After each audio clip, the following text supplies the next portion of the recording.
Go ahead and call the meeting to order. Before we get started, I have to read an introduction. This meeting of the Design Adjustment Committee will now come to order. The Design Adjustment Committee's purpose is to establish clear and measurable review criteria for the consideration of major deviations from the city's technical standards and specifications manual. The Design Adjustment Committee does not consider the housing type, cost of the proposed unit, occupants, building material, unit size, number of bedrooms, or the architectural design of the structures. These hearings are quasi-judicial evidentiary hearings. That means it's like a court hearing, and the committee's decisions are constrained by the standards in the ordinance and based upon the facts presented. All variance requests require a 4/5 vote of the committee to grant the variance. Appeals of committee decisions are to Superior Court. The parties in these cases are entitled to an impartial board if a board member has a fixed opinion on the matter, a financial interest in the outcome, a close relationship with an affected person, or has had any ex parte communication about the matter. They should disclose that information to determine if a recusal is necessary. City staff will introduce a proposed project to the committee, and committee members may ask questions. The applicant may present additional information about the project, and members may ask questions. If anyone wishes to provide evidence at today's hearing, witnesses must sign in on the clipboard at the back of the room and be sworn in. Because witnesses are to provide sworn testimony, please focus on the facts and the standards, not personal preference or opinion. When a witness comes forward to give testimony, please come to the podium, state your name and address for the record, and speak clearly. At this time, staff will administer oath to all individuals who intend to provide witness testimony. If I could have all staff, applicants, and members of the public who wish to speak, anyone who wishes to speak today, please stand up, raise your right hand. Do you swear that the testimony you're about to give is the truth, the whole truth, and nothing but the truth? Thank you.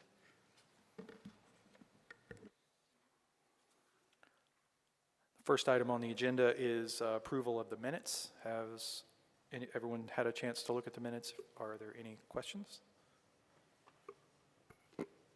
Motion to approve. Second. Any discussion? All in favor say aye. Aye. Opposed? Are approved. The first item, Las Portales Supermarket. Jeff Walton.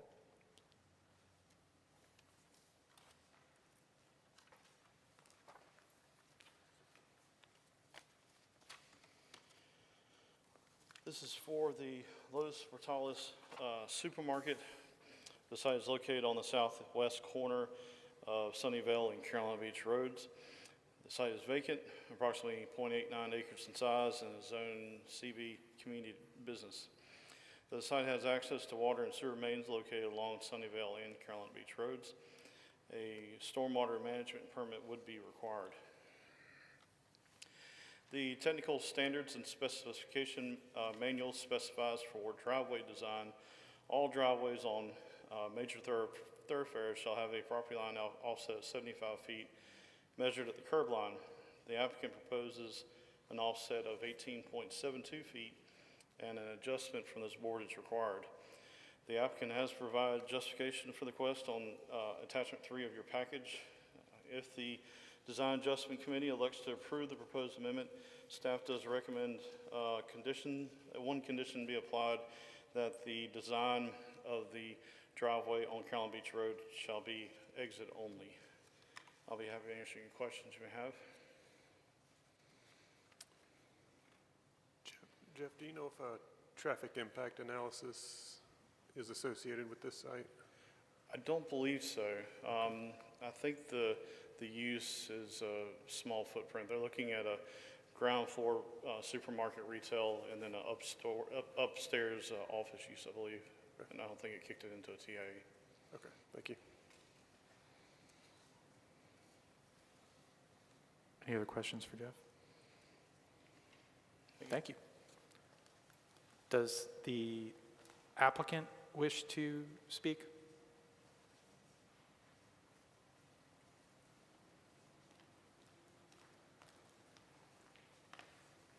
My name is David Ball, 3539 Astor Court. I'm the architect of the project. I'm here representing the civil engineer for any questions. Okay. Any questions of the applicant? The only question I had was, the justification lists our initial discussions with NCDOT. Ben Hughes showed that they were favorable to the egress-only design and to push it as far away from the intersection as possible. Is there any kind of formal documentation from the DOT on their preference for this driveway location? That is unclear to me from, if the civil engineer has gotten that information from. Okay, so right now, all that's presented is all you know. You know of That's anything. right, that's right. Is the applicant obviously in favor of that? Yes, absolutely.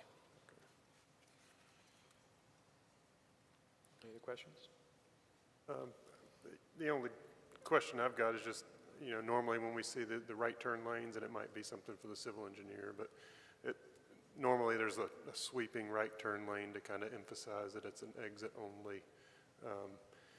If that lane, I should have brought a laser pointer, were more perpendicular Carolina Beach Road and then arc toward Carolina Beach Road, obviously you're not going to make 75 feet, but is there a reason that it's kind of designed the way it is?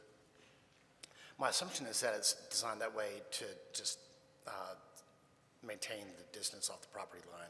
Okay. Okay. So I think what you're asking is there a reason why it wasn't more of a radius? Correct, yeah. Is it Okay. more curved? Yeah. Is this project been through TRC? I know it's been through formal. Has it completed? It is not completed. It's come back with the TRC review comments, and they're being resubmitted. It's in review? Yes. Okay, fair enough. This project has been through pre-TRC and is under formal review. The design of that driveway has been through several iterations with staff. That's why we built in the condition in your report to say that the design shall be egress only, and then we at TRC can kind of work out the actual design of that driveway if it needs to modify at all. So we built that into the recommended conditions. This might be a question for Jeff, is there any conditions for the driveway along Sunnyvale as far as distance from the intersection, does it meet the 75 from the property line, or Sunnyvale's not a major It does road? comply on Sunnyvale. Sunnyvale's a city street, not subject to NCDOT, and they're showing a driveway off of Sunnyvale. So this is, the reason we're at this board is their corner lot, they have access to a street already. So this purpose here is the offset for the 75-foot off the thoroughfare. They do have access off Sunnyvale and could have restricted access to just one driveway, but TRC and the staff and the applicant both felt that having an egress only would be appropriate.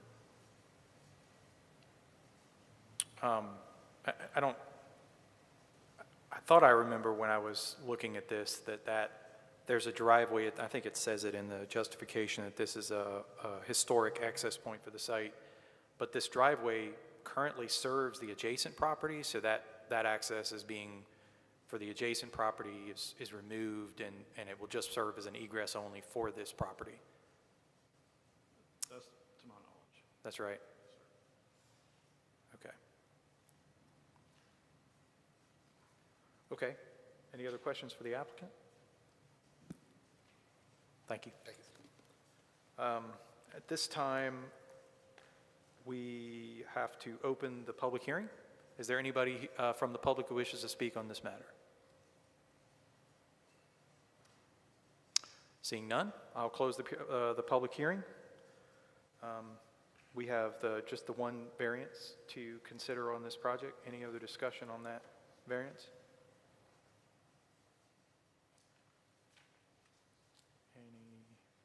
If not, is there a motion on this one?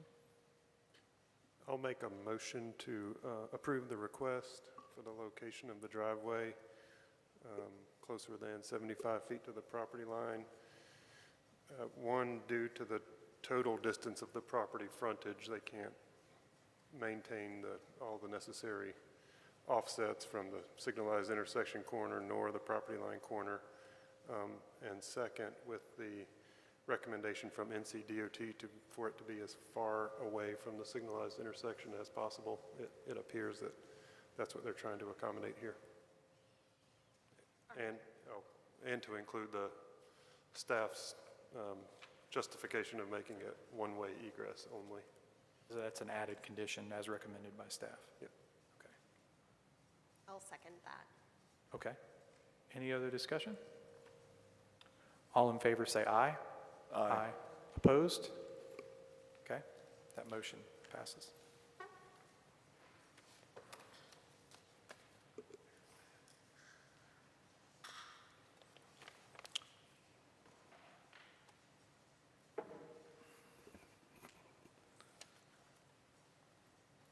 Second item is Midtown Junction. I do have I would like to recuse myself on this one. I do have a design review history on this project, so I would like to recuse myself, and Eric Seidel will sit in as my alternate, and I believe Dennis will chair this item, if that's acceptable. I've got one here. Okay.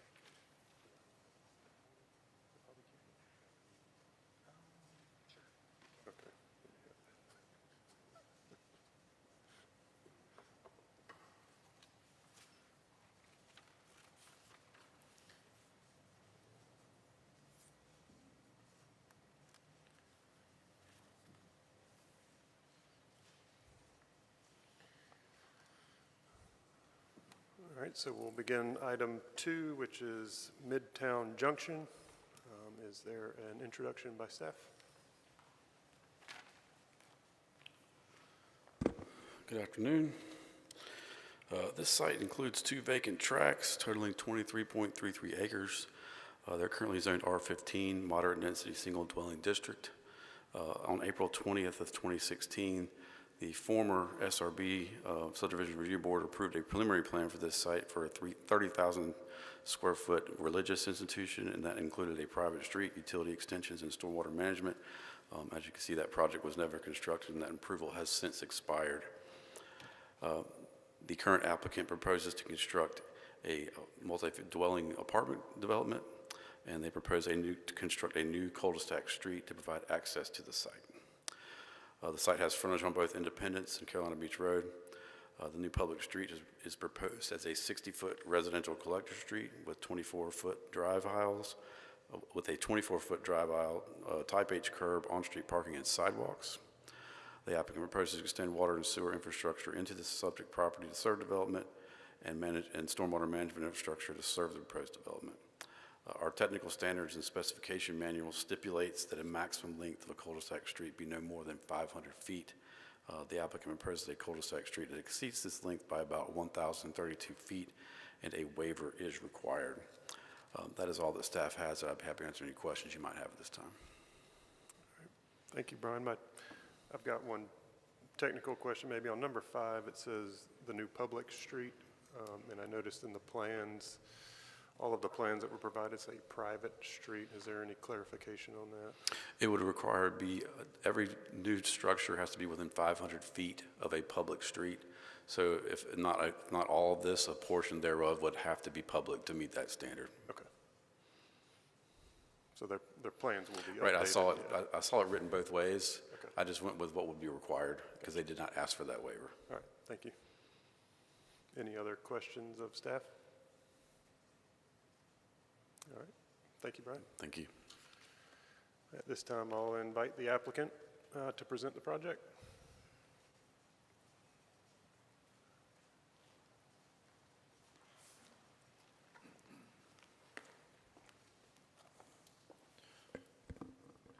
Good afternoon, members of the committee. My name is Colin Tarrant.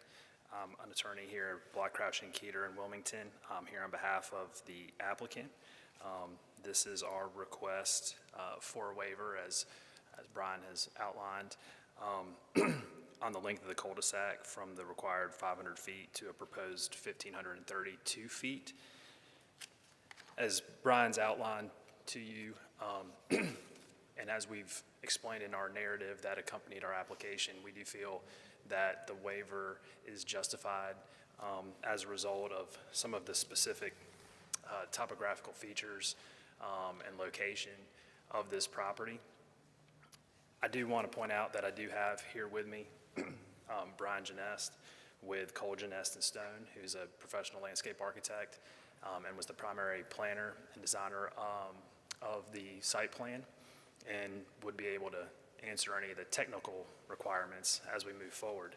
But just a couple of items that I began before introducing Brian, and I did want to point out that in particular, the location on the corner of Carolina Beach Road and Independence Boulevard provides us with really only two means of ingress and egress. Located at that intersection, you'll see the ingress and egress off Carolina Beach Road, and then another one off of Independence Boulevard. We're boxed in on both the north and the south to existing residential and multifamily developments, which prohibit us from accessing any other means of ingress and egress in those directions. We also do not have another means of ingress and egress to the west. I believe that's property that's owned by the city, and there does not appear to be an avenue for us to to utilize in that way. In order to bring ourselves back to the intersection of Carolina Beach and Independence Boulevard, and also to address some of the particulars about the property, specifically the large amount of wetlands that's currently throughout the property, as well as the existing residential, we felt that we could best serve by having this in a cul-de-sac that would obviously start at that intersection and loop around and back towards the same area in which you come in. We did have a community meeting. We did speak with the residential area to the north of the property, and they were very much in favor of the amount of setbacks, that distance that we are providing and that we're able to provide through this design. So attempting to try to meet some of their concerns and set this potential development back as far away as possible. Again, this design provides us with an opportunity to do that. Again, Brian is here and he can walk you through some of the particulars of the design and why it's set up the way it is. But again, we do believe that we're justified in asking for the waiver. And Brian, if you want to. Which one? I was looking for a clicker. Is there such a thing? You might be able to have just that. Oh, okay, I can use this pointer. Hello, everyone. I'm Brian Genest, another Brian, and I'm at 730 Washington Street in Raleigh. I'm the landscape architect and the planner with Cole Genest and Stone, Bolton, and Mank. When we start, we do a lot of residential design, and the first thing we do when we look at a site like this, because this is really an infill site, is for ways to connect to the adjacent areas. And you can see there's very limited frontage along Carolina Beach and Independence. But as Colin has said, there is a stub to the north, but the, let's see if I can do this with my pointer. It's hard to see here. This is a blue line stream that runs diagonally through the site and literally comes right up to the intersection where that road would connect. There's another one that runs through here.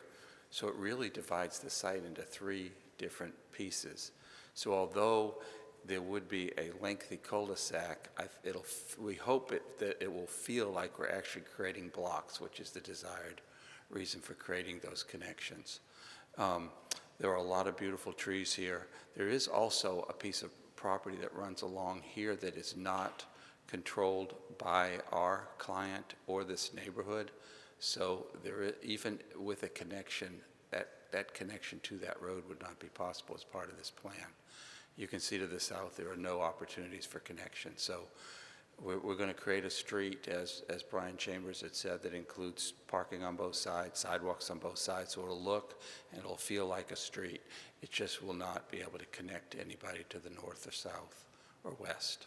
So if there are any other questions, I'd be happy to answer them. Are the other images on here too, Brian? I just wanted to show you oh, here we go. I was going to show you there are a couple others. How do I just, maybe this thing, okay. Are you controlling that or am I? Oh, yeah, I thought that might be helpful for you to kind of see a view of it from the air. It kind of helps to show you what we're talking about with the green space that runs through the middle of it. It's a combination, by the way, of multifamily residential and townhouse residential. Maybe there's one more that I can show you that might help. It has been requested that that drive that you can see there on Carolina Beach be an exit only, and we're perfectly fine with that. The main entrance, as you can tell by the site plan, is off of Independence. Yeah, and I would point out that we did have a TIA that's been completed for this project, and it's been submitted to planning. That was done by Ramey Kemp in April of 2023. It was done for 259 units, which our application is for 257 units. And it did include in that TIA some of those improvements that they would recommend for the developer, specifically the extension of the turn lanes, making that a right in and right out off of Carolina Beach Road, which is listed as a recommended condition. Mr. Tarrant, can you speak into the microphone? I apologize. Which is recommended as a condition on the application, staff report as well that we would agree to. So just for clarification, you mentioned a right in, right out. Brian mentioned an exit only. Was that agreed to? Yeah, the exit only on Carolina Beach and on Independence will be a right in, right out. So there's no full movement on either access. So both driveways are right in, right out? Yes. Okay. Although, based on the request, I think from staff, the Carolina Beach would just be an exit only. Okay. Right out only. All right. Does the committee have any questions of the applicant for this? I do have concerns about the connectivity to the northern residential, especially with both access points so close to the intersection itself. What were the level of discussions with the Army Corps and DEQ concerning this possibly making that connection to the north? Have there been any? So I'm probably not privy to say the extent of the discussions with Army Corps. I can tell you that there's some problematic issues about making that connection. Number one is that there's a little strip of property that you can't see on this particular. Let me go back to that site plan. Oh, are you doing that or am I? Yeah. Yeah, you can see the little dotted area that's being covered with the cursor. There's a little strip of property that separates the proposed site from the neighborhood to the direct north that we do not have access to. It's not under contract and part of the project. So that is a problem as far as getting there. There's also, as Mr. Janess has talked about, there's also the location right there at the stub of those wetlands that makes it, again, problematic for us to connect there. And then also, through our discussions and communications with the neighbors, they've made it very clear to us that they're not interested in having that connection. So obviously we've tried to be sensitive to their wants and needs and as far as the project goes and have not included that. Colin, I also wanted to point out there's some significant trees on this site, and many of them are right up in that area, because you can imagine they run along the stream. But you can see it's not only just crossing a little stream. You can imagine what it would be like to try to connect to that road, how much we'd really be cutting into that wetland. Plus, we have two other streams. So if it was just sort of running perpendicular, we might be able to just sort of cut across it. But in this particular case, you can see the extent of it on this diagram, and it makes it really almost impossible to be able to create a road with geometry. I do have a second question. For utilities, the way the topo lays, that's the low point. Is the gravity sewer going to tie in through there? And would Cape Fear be recommending a water loop to tie into the water line there as well, and what disturbance would that cause?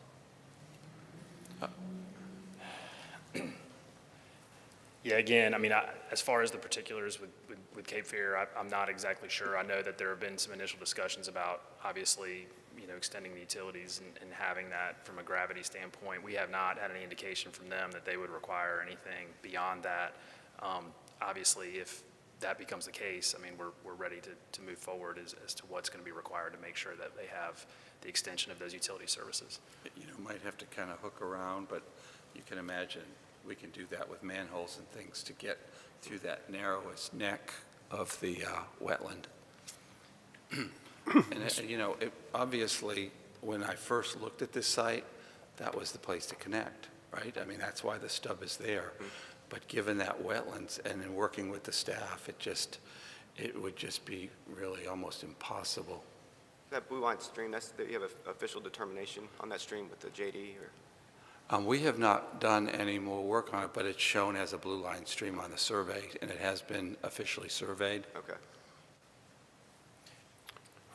For the CFPUA items, it would have to go through a separate technical review at CFPUA to address some of those concerns. The other thing I will say, and granted, this is about the connectivity, although we can't do that, we can really save some absolutely gorgeous trees that are along that area. So I think that is important as we look at kind of the entire situation. Yeah, I mean, to point out exactly, and it's shown on the site plan that's in your application, I believe, there's 23 acres on this site, and over 7 of them are being preserved. And that was really our goal because of the really interesting environmental concerns related to this particular project. And I think that this design allows us to save as much as possible, not just those trees and the wetlands, but also to keep from disturbing, over 7 acres of that total 23. It's almost 30%. And Brian can attest to this. We've had a couple of meetings, at least 2 meetings with Brian and Chad, and really wanted to work out not only the fact that we couldn't connect, but just the whole, bringing the buildings up to the street, putting the parking behind, and really setting a real good example of how to do apartment, multifamily development and put them on streets and make them very pedestrian friendly. And I think you can see that. That's why the buildings are on the street with and the parking is all pushed to the back. Just to piggyback on that, I mean, it's been obviously a focal point of our project and our conversations with staff that we wanted to try to direct that pedestrian traffic to the existing commercial across the street.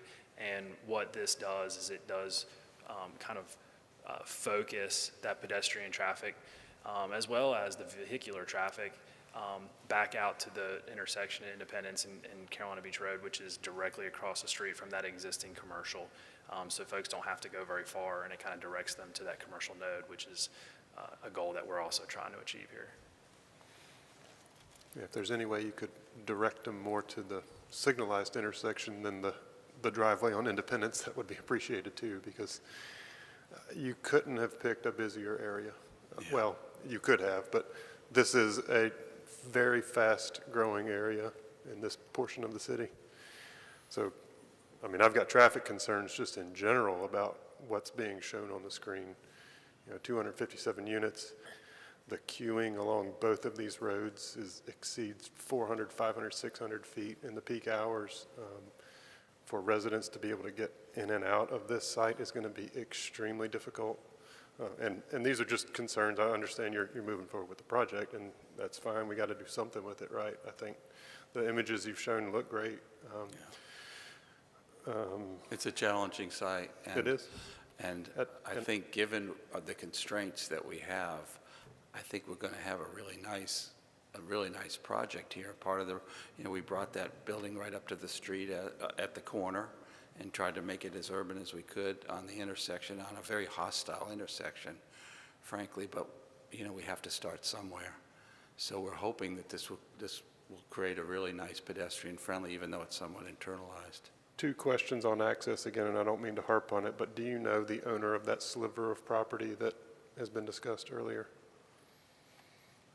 Was that property owner a portion of the list that was provided in the application? To my knowledge, yes. That it was included there? Yeah, to my knowledge, they are included in that list. Okay, we just don't know who it is. Um, It seems like a pretty prominent piece of property. I'm not 100% certain, so I don't want to speak out of turn. Okay, understand. Thanks. The property to the, I'll call it the south, towards Independence, the other multifamily, were they contacted about this? I see that, I know they have a driveway in very close proximity to your driveway. Was there any discussion of potentially creating a shared driveway for both multifamily uses that's further away from the intersection? You can see where it is. Yep.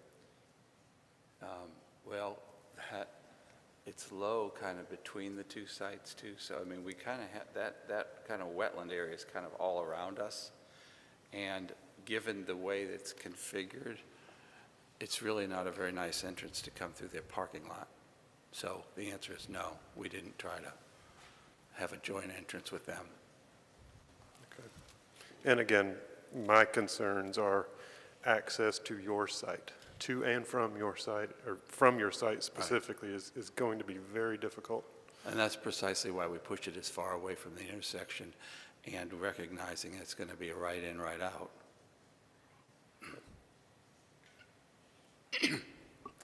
All right, so we have a, I'm sorry, any more questions of the applicant? I have just one question. I appreciate you guys taking the time to mention how many acres are, going to be wetlands. I saw that you guys called that out specifically. And talking about access, obviously across the street is a new shopping center with a grocery store. Was part of your TAA talking about any bike ped improvements along this area to try to mitigate some of the concerns about access? Yes, we're really hopeful that some people actually walk across the street because it is so hostile to cars. We do have a multi-purpose path that we're extending, continuing along Independence. Cross-City Trail. I'm sorry, the Cross City Trail, and there'll be a sidewalk along Carolina Beach Road. Okay. And, I mean, we'd like to see some improvements at the intersection, but it's not something that we're proposing, but we're happy to work with the city in any way. I mean, obviously, ideally, it would be great to come straight across from the intersection, but we know it has to go out to that corner. So we're certainly open to any, we're going through the review process now, and I would imagine there would hopefully be some way to get people across. And I saw your exhibit C, the street cross sections. They don't include any bike lanes. Are you proposing any bike lanes throughout the site? Because, it's pretty far back. Not internally, because, we don't perceive a whole lot of traffic here. I mean, there will be parking on both sides, so that whatever cars go through here will be going very slowly. Okay. So our plan is to just create a very pedestrian-friendly, there'll be sidewalks on both sides, there'll be planting strips with street trees in them, and the buildings are coming right up to the street. So we think that all those measures will create a very friendly place for folks to ride a bike. But we're not, again, if we make the pavement too wide, then it takes away from some of the green. In this case, since it doesn't really go anywhere, it didn't seem like it made a lot of sense. Thank you. For this layout, have you gone through an auto turn analysis to make sure emergency vehicles can make all the turns here? Oh, absolutely, yes.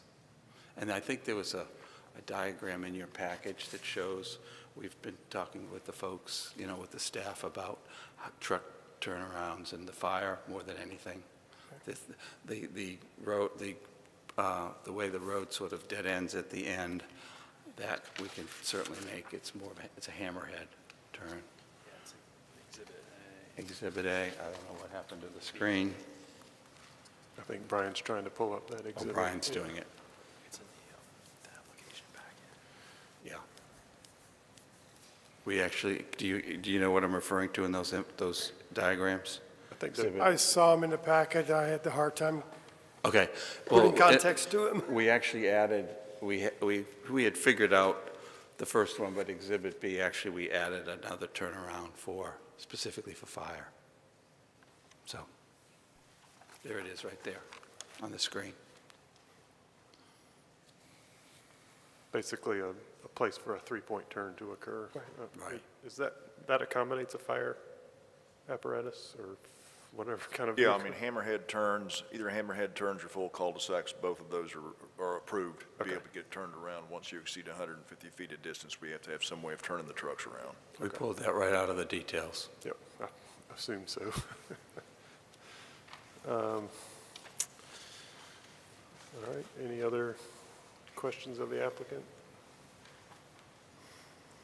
So we'll talk about this variance request first, and then we're also going to have to, yeah, A public hearing? yep. After we talk about this one variance, we're going to have to talk about the preliminary plan in general, so there'll be more discussion later, so, all right, thank you. At this time, I'll open up the public hearing for anybody from the public that wishes to speak on this item. Just come to the podium, state your name, please.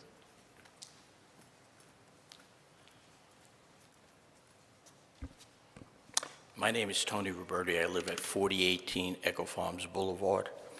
I haven't heard, I can't hear too well, so I haven't heard everything that's being discussed, but I think I heard enough to know that the developer is having problems with their development with the variance, and it's nice to know they're leaving trees. Of course, that's a rarity. But I think we're missing a bigger point here. This variance of 500 feet was set up by the Wilmington for a reason, and I'm sure that was set up for a safety reason, the safety of the people and the residents there. I've been to these meetings before where that variance have been done on that 500 feet, and I've seen that get approved for like 600 feet and 550 and things like that because, well, it's another 50 feet or 100 feet. It's a big deal. We're talking about 3 times that amount now.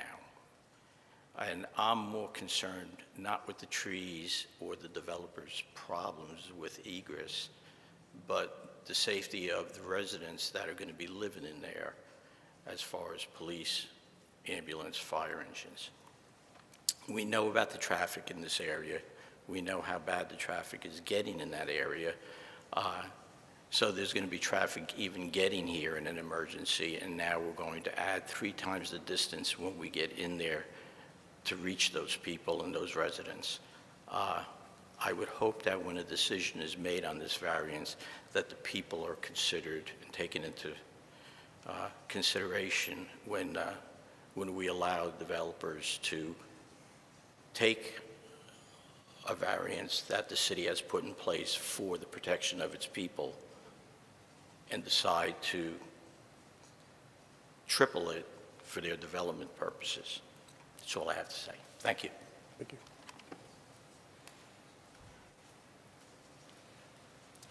Is there anybody else from the public that wishes to speak? Seeing none, I'll close the public hearing. Any discussions of the committee? Or feel free to bring the applicant back up to ask any more questions too. My question for Brian is, should the roadway loop back on itself and create like, I'm going to call it a backwards P shape here, would that be considered a cul-de-sac?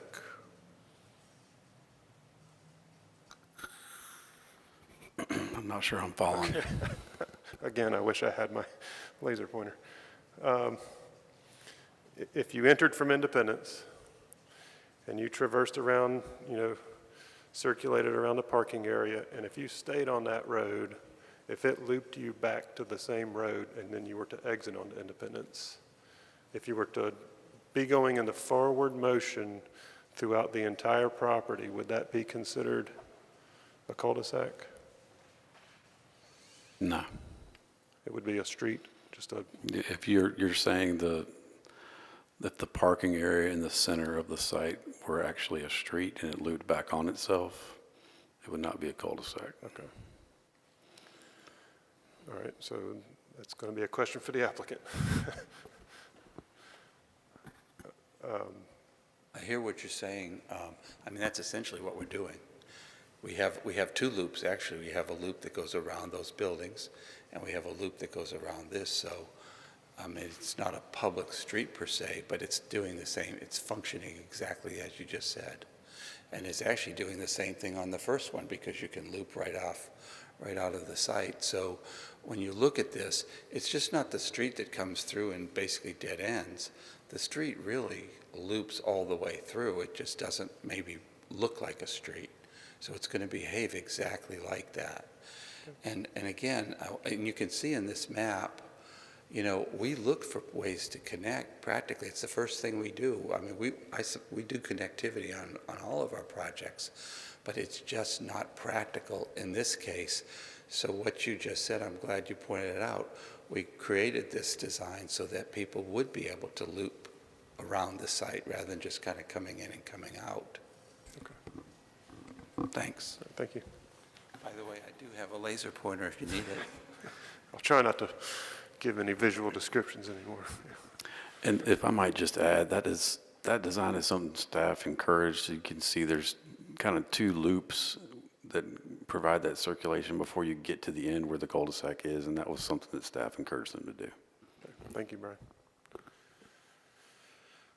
Is there any more discussion of the committee for this item? Yeah.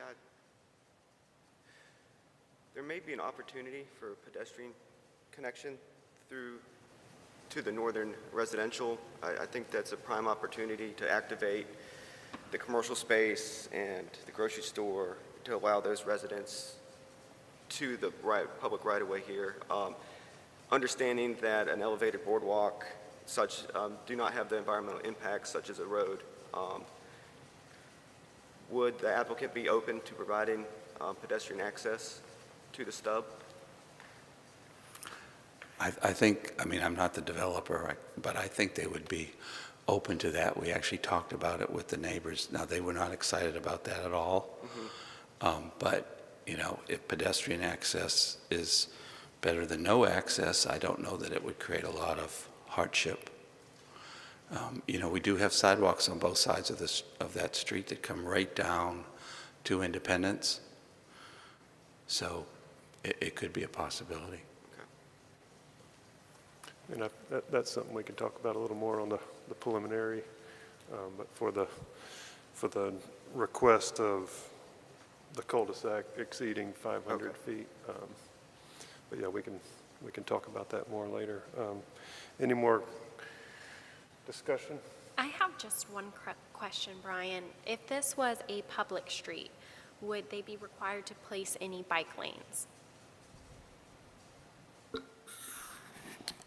It would not be required. They start off with the standard detail for the number of units in the required cross-section in the technical standards. There's a variety of standard details available to them, but the main one would be what's typically being proposed is the travel lanes, on-street parking, curb and gutter, the verge, and the sidewalk. Okay, perfect. Thank you so much.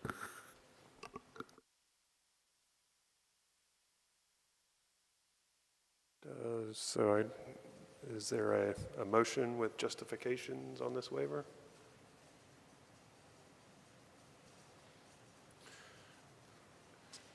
I'll make a motion.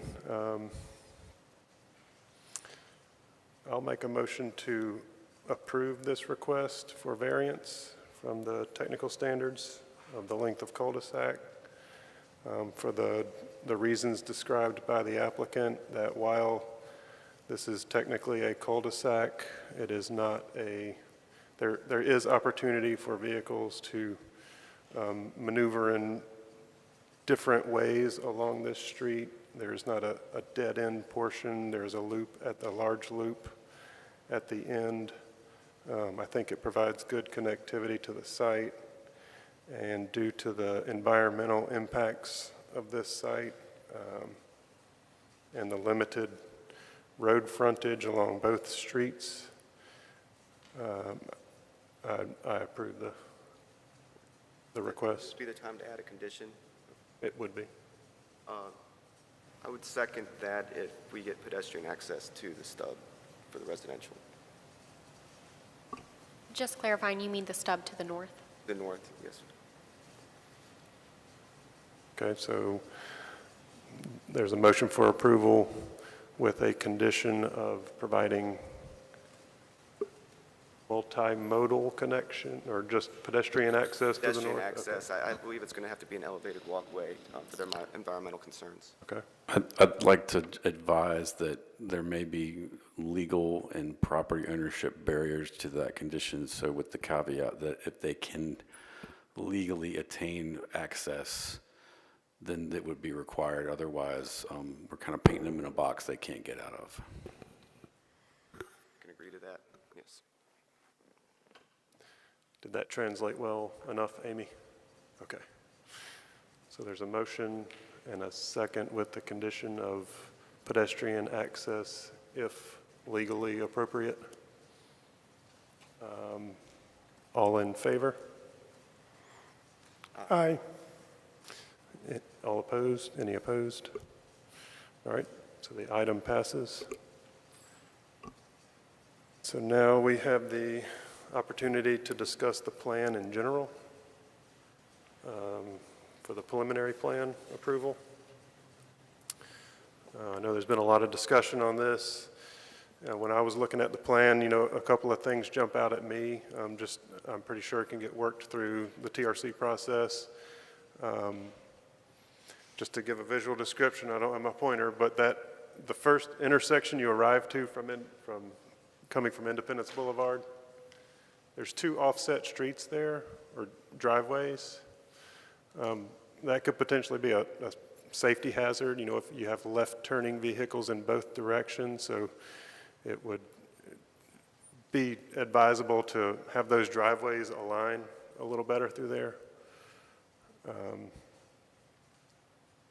Right there is it's gonna be a mess with people entering, exiting, turning left in both directions.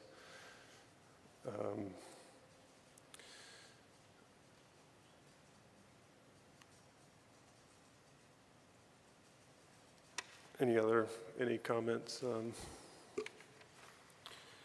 It would appear that there's some sort of bridge about 2/3 of the way down, and the road next down to what almost appears to be a single lane.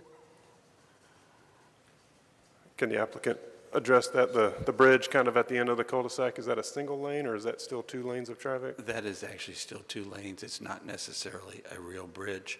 It looks narrow because the rest of the street has parking on both sides, but it's a 2-lane section. And if I could just address your comment about I'd actually looked at that. Well, I mean, we will look at it more closely. It created some challenges with parking, but I think that's fairly easy to adjust down. Okay. Thank you. Seemed like I had some more questions, so hold on just a second here. Let me figure. What is it? Exhibit, the cross-section exhibit that Abby referenced earlier. In the staff write-up, it said a 60-foot right-of-way. In the exhibits, I'm seeing a 56-foot right-of-way. But on the plans, I think I'm seeing a 60-foot right-of-way. Can I just get confirmation that it is in fact 60-foot right-of-way? It is. Okay.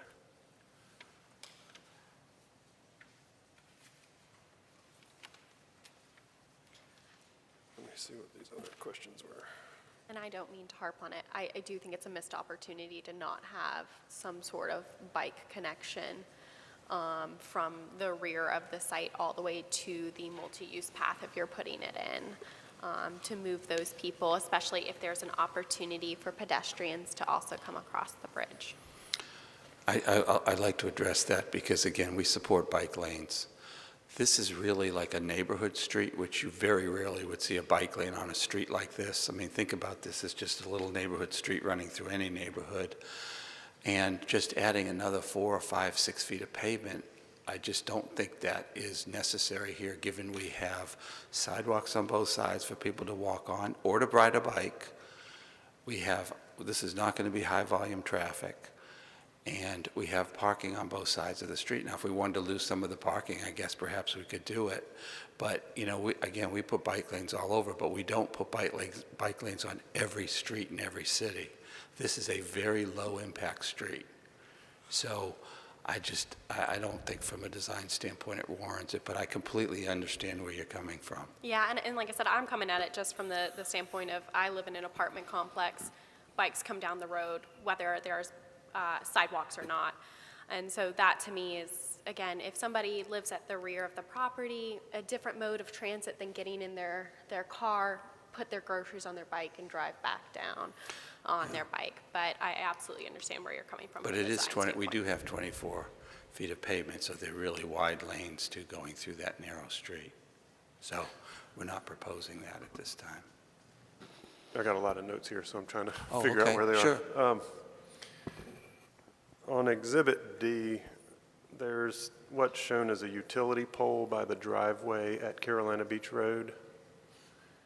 Have there been any preliminary discussions with Duke Energy or NCDOT on the clear zone and the clearance that the utility company or the state will require from that stationary object? I believe the traffic folks have done that, and we Okay. have had some discussion. It's a biggie. I don't Oh, know yeah. if you're familiar with it. And we don't believe it can be, you know, the first thing we thought, well, maybe it could be moved because there's an easement that runs across. So as far as we know, we have what we need. We've stayed as far away, but I'm sure there'll be some more discussion on that. I mean, the image that I see in Exhibit D looks like the curbing is up against it, and I'm not sure that would, Yeah, well, we pushed it as far away as we physically could Okay. do. And honestly, at one point, we talked about that connection being just fire access, right? Because it's meeting fire. We really want folks coming in and out of the main entrance, and that's part of why just an exit only makes sense. So it's not ideal. So, I mean, we'll push it just absolutely as far as we can to the property line. okay. All right, I know the right turn lane that goes onto Independence Boulevard. Yeah, you can see it. You Has can a- sort of see it right there. It's got a very awkward taper, we call it, you know, leading right. into that, and that's because of that pole. So Right. I know when that was installed, it had to be a certain distance away from that pole, so I just wanted to make you aware that Duke Energy may have a different opinion if you haven't had those conversations yet. I know we've had some preliminary conversations because we wanted to understand. I mean, we didn't think it could be moved, but we wanted to verify it. It I can be don't know- moved, I but don't it's know. costly. I'm sorry? It can be moved, but it's costly. Yeah, it's costly. So, okay. All right. And the only other comment, just on the general plan that, again, it's something else that TRC can address, but all of the, I'm going to call it the parking areas, the non-Street A areas, their interaction with Street A, I think it would make a lot of sense to make those flares instead of street-type intersections. Okay. Just to give the context to the. Of a curb For cut? people, they're entering off a road, now I'm going up on a flare, now I'm not on the road anymore. I'm in a Okay. parking lot, so let's behave a little better. I think that's a great comment. I think that would give the context of the neighborhood a little better.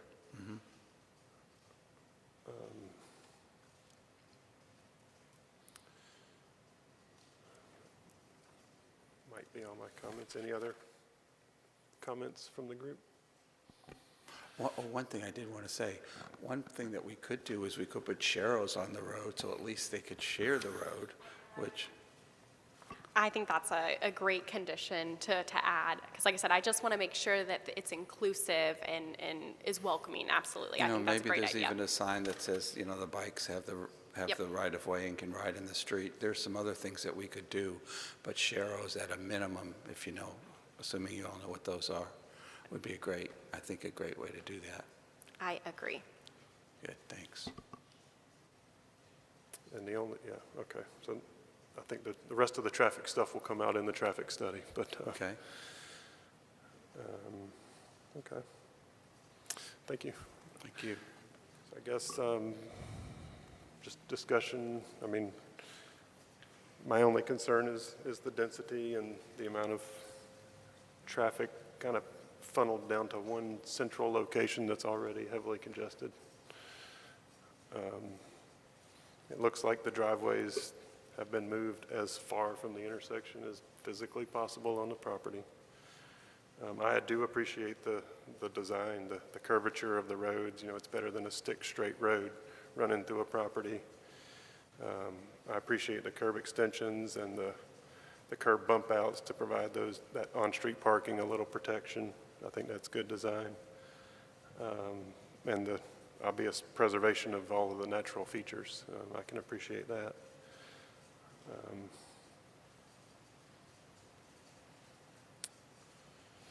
So, does anybody care to make a motion on the matter?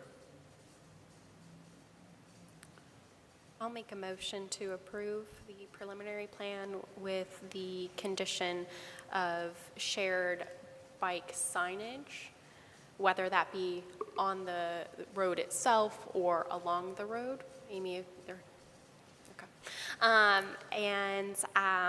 make that motion based upon the preservation of wetlands, the existing environmental constraints of the site, as well as the, what Dennis has previously said, the effort already made on behalf of the applicant to push the entrances and exits to as far away from the intersection as possible. Do I need to also add a condition about the exit only? Yeah, just and the conditions of staff. And the conditions of staff that the driveway on Carolina Beach Road be egress only, right? I'll second that motion, and just, I guess it's appropriate to add the condition that the requirements of the TIA that's currently being reviewed are also met. Is that an appropriate condition? It would not hurt. I'd also ask if you wanted to condition the standard driveway versus the street style. Okay. And with the condition that the driveways align across from each other on Street A, and that all parking areas are driveway, the apron type, not street style connections to the road.